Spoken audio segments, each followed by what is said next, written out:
इन चार चीज़ों को बेचने वाला मनुष्य हो जाता है बर्बाद। तो वो कौन सी है चार चीज़ें, आज की हम इस कहानी में जानेंगे। नमस्कार प्रिय मित्रों, आज मैं आप सबके लिए बहुत ही ज्ञानवर्धक और प्रेरणादायक कहानी लेके आई हूँ। इस रोचक किस्से में हम आज मनुष्य के बर्बादी के चार कारण जानेंगे। कौन से ऐसे कर्म हैं जिनको करने वाला क्षण में बर्बाद हो जाता है और कभी भी उसके सुख के मार्ग नहीं खुलते। तो चलिए इस रोचक कहानी को शुरू करते हैं। एक नगर में एक बड़ा ही दानी और प्रतापी राजा राज्य करता था। राजा के पास एक गौशाला था। राजा ने उसमें बहुत सारी गाय पाल रखी थी। उस गौशाले के पास ही कबूतर का एक बहुत बड़ा सा घोंसला था। राजा जब अपनी गायों को देखने आते तो वह नित्य ही उस कबूतर के घोंसले को भी देखा करते थे और कबूतर के छोटे छोटे प्यारे प्यारे बच्चों को बहुत ही प्यार भरी नज़रों से देखते और उसके लिए उस घोंसले में दाना डाल दिया करते थे। राजा को पशु पक्षियों से बहुत प्रेम था। राजा सभी जीव जंतुओं को एक समान समझते थे। वह किसी भी जीव जंतु को घृणा की दृष्टि से नहीं देखते थे और राजा का यही स्वभाव उन्हें बहुत लोकप्रिय बनाता था। प्रजा भी राजा से बहुत प्रेम करती थी। राजा की अभी अभी शादी हुई थी और उनकी नई नवेली पत्नी राजमहल में रहा करती थी।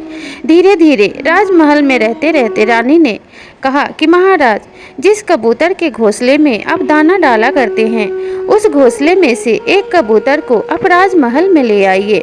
मुझे भी कबूतर पालना बहुत पसंद है। राजा ने जब अपनी पत्नी की ऐसी बातें सुनी तो बहुत प्रसन्न हुए और उन्हें इस बात से खुशी हुई कि रानी को भी जीव जंतुओं से लगाव है। तब राजा ने रानी को आश्वासन दिया कि रानी, आप निश्चिंत रहिए, मैं कल जब गौशाला के पास जाऊंगा तो उसमें से एक कबूतर को उठा कर ले आऊंगा। राजा की ऐसी बातें सुनकर रानी बहुत खुश हुई और अगले दिन की प्रतीक्षा करने लगी। राजा रानी अपने कक्ष में विश्राम करने लगे और जैसे ही प्रातः काल हुई, राजा ने अपने सभी कार्य पूर्ण करके गौशाला के लिए प्रस्थान किया। जब राजा गौशाला के पास पहुँचे तो वहाँ पे पहले उन्होंने गायों को देखा और उसके बाद कबूतर के घोंसले में दाना डाला। उसमें एक छोटा सा कबूतर का बच्चा था जिसे राजा ने अपने हाथों में ले लिया और हाथों में लेकर महल के लिए प्रस्थान किया। जब उस कबूतर के बच्चे को लेकर राजा रानी के पास पहुँचे तो रानी ने उस छोटे से नन्हे से प्यारे से बच्चे को देखकर बहुत ही प्रसन्नता दिखाई और राजा को धन्यवाद दिया। अब वह कबूतर का बच्चा उसी महल में रहने लगा। धीरे धीरे वह तिनका इकट्ठा करके महल की खिड़की पे अपने लिए एक घोंसला बना लेता है और रहने लगता है। इसी प्रकार से उस कबूतर के पास और भी कबूतर आके रहने लगते हैं। धीरे धीरे समय बीतने लगता है और रानी गर्भवती हो जाती हैं और उसी दौरान कबूतर ने ढेर सारे अंडे उस घोंसले में दे दिए। कबूतर नित्य ही दानों की तलाश में बाहर जाया करते और सैर सपाटा करने के बाद दाने चुगने के बाद राजमहल में लौट आते। रानी उनके लिए दाने डाला करती थी, लेकिन पक्षी तो खुले आसमान में उड़ना पसंद करते हैं, इसीलिए पक्षी नित्य ही राजमहल से उड़कर पेड़ों पे बैठा करते और शाम को राजमहल में लौट जाते थे। धीरे धीरे समय बीतता गया और वह समय भी आ गया जब रानी का 9वां महीना पूरा हो गया और रानी ने एक सुंदर पुत्र को जन्म दिया। उधर कबूतरों के घोंसले में जो अंडे थे उससे भी बच्चे निकल आए थे। अब तो जो मादा कबूतर थी वह नित्य ही रानी के बेटे के लिए जब भी अपने बच्चों के लिए फल लाने जाती या कोई भी दाना लाती तो रानी के बेटे के लिए भी सुंदर सुंदर फल अपने चोंच में भरकर लाया करती थी और रानी के झोली में डाल देती। इस प्रकार रानी बहुत ज़्यादा खुश रहती और उन कबूतरों को भी बहुत प्रेम करती थी। इसी प्रकार से रानी का पुत्र भी बड़ा होने लगा और वह कबूतर के बच्चे भी बड़े होने लगे। लेकिन छोटे छोटे कबूतर के बच्चों को देखकर रानी का पुत्र बड़ा ही प्रसन्न होता था।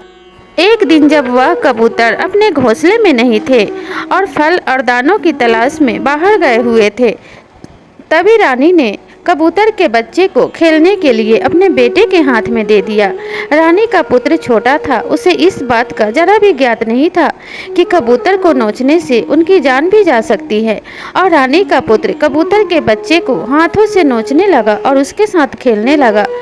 अनजाने में ही रानी के पुत्र के हाथों उस कबूतर के बच्चे की मृत्यु हो जाती है और जैसे ही वह मादा कबूतर दानों को चुगने के बाद रानी के महल में लौटती है तो रानी के बेटे के हाथ में अपने बच्चे की लाश देखती है तो वह बहुत ही ज़्यादा विचलित हो जाती है और अपने आंखों से अश्रु की धार बहाने लगती है और बहुत ही दुखी मन से राजा से विलाप करने लगती है कि हे दुष्ट राजा, मैंने तुम्हारा क्या बिगाड़ा था जो तुमने अपने पुत्र के हाथों मेरे बच्चे की हत्या करवा दी। तब राजा ने देखा कि राजा के पुत्र के हाथों उस कबूतर के बच्चे की हत्या हो गई है। तब राजा ने हाथ जोड़ते हुए कहा कि हे मादा कबूतर, मुझे क्षमा कर देना, मुझे इस बात का जरा भी ज्ञात नहीं था। रानी ने भूलवश तुम्हारे बच्चे को अपने पुत्र के हाथों में खेलने के लिए दे दिया था और अनजाने में मेरे पुत्र ने तुम्हारे पुत्र की हत्या कर दी है। इस पर उस कबूतर ने कहा कि जितना मोह तुम्हें तुम्हारे पुत्र के लिए है उतना ही मोह मुझे भी मेरे पुत्र के लिए है।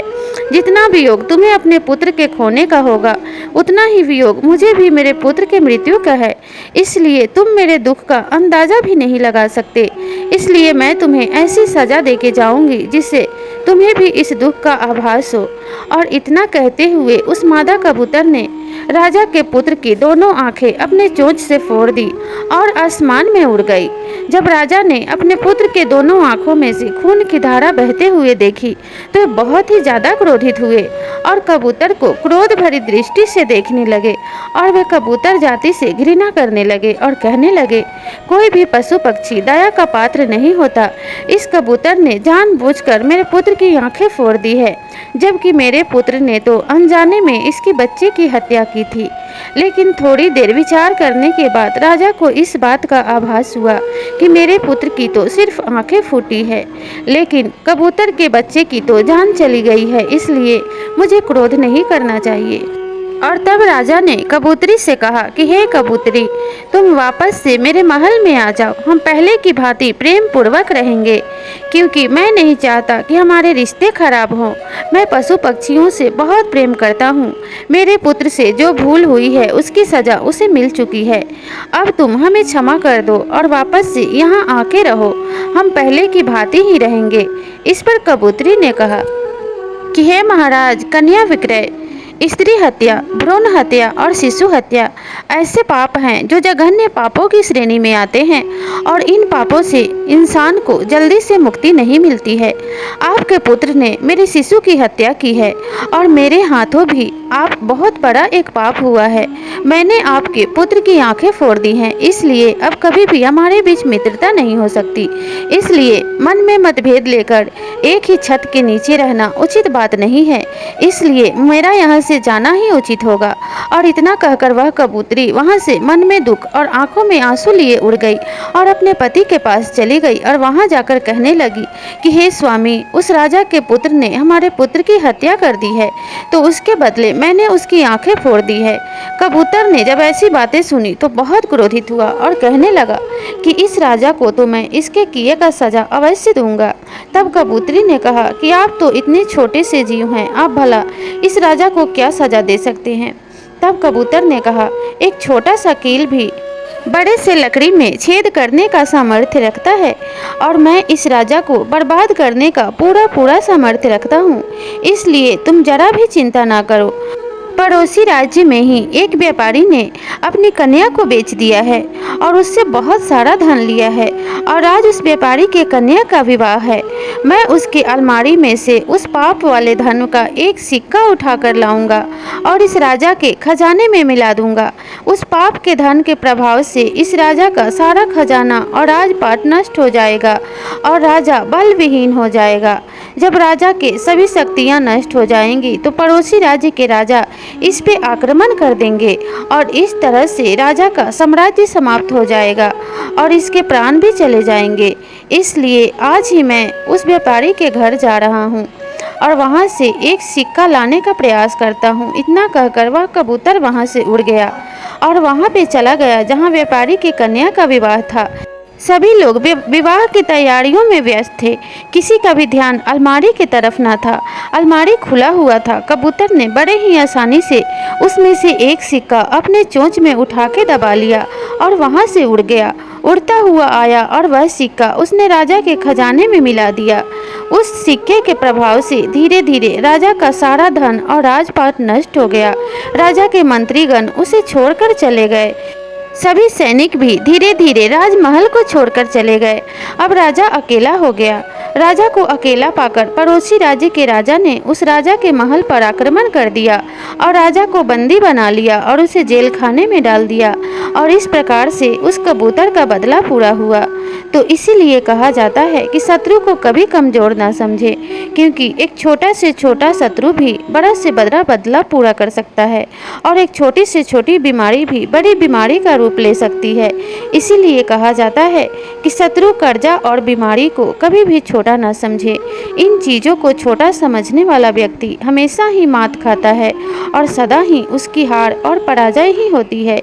इसीलिए इन चीज़ों से हमेशा सतर्क और सावधान रहना चाहिए और हमें इन 4 पापों को कभी नहीं करना चाहिए। पहला पाप, स्त्री की हत्या कभी नहीं करना चाहिए और ना ही स्त्री का अपमान करना चाहिए।